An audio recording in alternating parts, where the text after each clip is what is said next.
नमस्कार, lead India news में आपका बहुत बहुत स्वागत है। मैं हूं डॉक्टर तरुणा एस गौड़। भगवान न करे कभी आप किसी क्राइम का शिकार हो और जब आप थाने पहुंचे तो जवाब मिले कि ये हमारे एरिया का मामला नहीं है, आप अपने थाने या फिर उसी थाने में जाकर एफआईआर लिखवाइए। लेकिन क्या आपको पता है ऐसे में आपकी मदद कौन करेगा? आपकी मदद करेगी जीरो एफआईआर।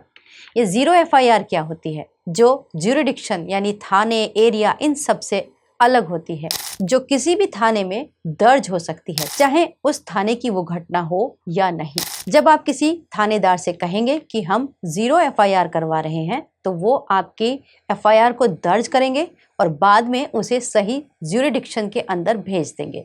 लेकिन ये रास्ता पहले इतना आसान नहीं था। एक कंप्लेनेंट को कई थानों में दौड़ाया जाता था। कई बार तो ऐसा भी हुआ था कि एक इलाके की सीमा 2 थानों से लगती थी तो कोई भी उस एफआईआर को लिखने के लिए तैयार ही नहीं होता था। लेकिन ये सब बदला सुप्रीम कोर्ट के एक ऐतिहासिक फैसले से। कौन सा था वो फैसला जिसने जीरो एफआईआर जन्म दिया? ये केस था ललिता कुमारी वर्सेस स्टेट ऑफ यूपी 2014। बात सन 2014 की है ये मामला। इसमें तब फैसला आया, कोर्ट ने स्पष्ट कहा कि बीएनएसएस सेक्शन 173 के अनुसार कॉग्निजिबल ऑफेंस में एफआईआर दर्ज करवाना अनिवार्य है।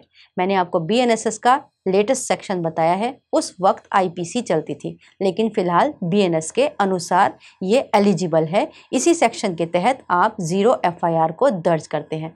अब मैं उसी मामले की बात करती हूँ। ललिता कुमारी एक नाबालिग बच्ची थी जिसका अपहरण किया जाता है, उसके साथ गलत व्यवहार होता है, बलात्कार होता है। उसके बाद उसके पिता पुलिस स्टेशन पहुंचते हैं, लेकिन पुलिस एफआईआर दर्ज करने से मना कर देती है। बार बार ऐसा होने पर जब पुलिस टालती रही तो वो मजबूर होकर सुप्रीम कोर्ट पहुंचे।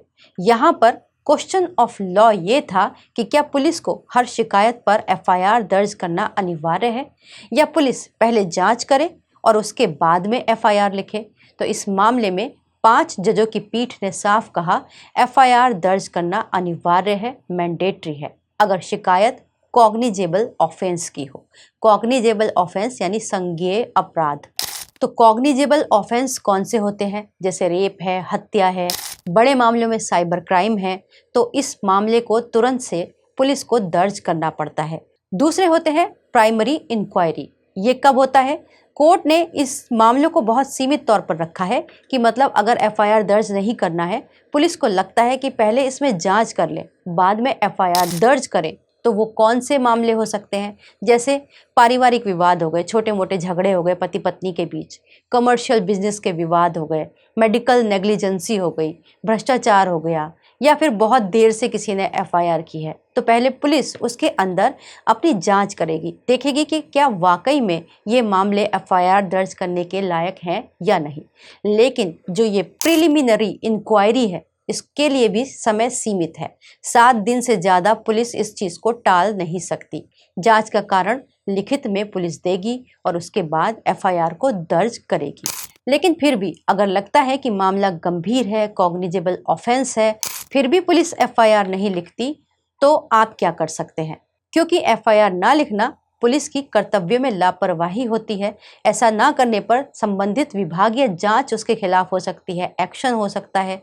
ललिता कुमारी केस के बाद तो जीरो एफआईआर का जन्म हो ही गया था, तो अब तो पुलिस वैसे भी इसको दर्ज करने के लिए ज़्यादा टाल मटोल नहीं कर सकती।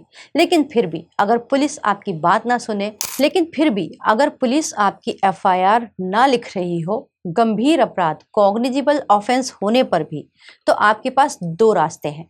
आप सबसे पहले या तो एसपी या फिर डीसीपी या फिर जो भी उनके सीनियर अधिकारी हैं उनके पास अपनी शिकायत दें। उसको आप रिटन में दे सकते हैं। इसके अलावा आप उन्हें ईमेल या फिर पोस्ट के द्वारा भी अपनी शिकायत को भेज सकते हैं। दूसरा रास्ता होता है मजिस्ट्रेट के थ्रू आदेश लेकर। इसमें आप बीएनएस सेक्शन 173(3) के तहत जाकर सीधे मजिस्ट्रेट से आदेश ले सकते हैं कि इस मामले के अंदर एफआईआर दर्ज करना अनिवार्य है। याद रखें, कानून आपके साथ है।